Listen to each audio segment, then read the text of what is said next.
This Montreal father of two is on alert for COVID in his kids' schools again. As cases are rising, cases are not plateauing, cases are rising. So the worry is that the schools would have to shut. According to the Quebec Ministry of Education, parent-reported COVID cases in schools have almost doubled during the last week of March.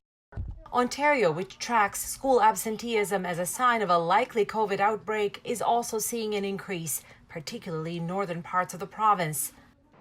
Toronto District School Board, the biggest in the country, is now notifying parents of all COVID cases reported in their school, not just their child's class. This was about both streamlining our own process for sending home letters and providing people with greater clarity. As cases start to go up, it does give people a better idea of how many cases are showing up in their schools.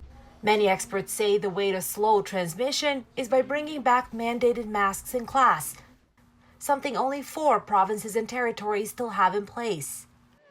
In New Brunswick, where mask mandates were lifted last month, a group of pediatricians signed an open letter to the province asking it to reconsider.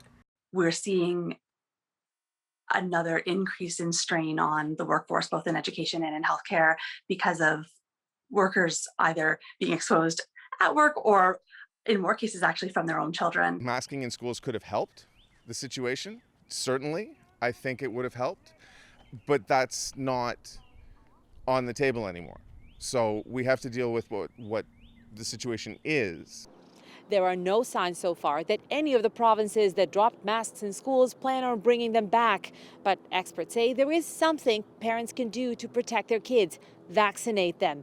Fewer than half of 5 to 11-year-olds have received 2 doses. Sumanac-Johnson, CBC News, Toronto.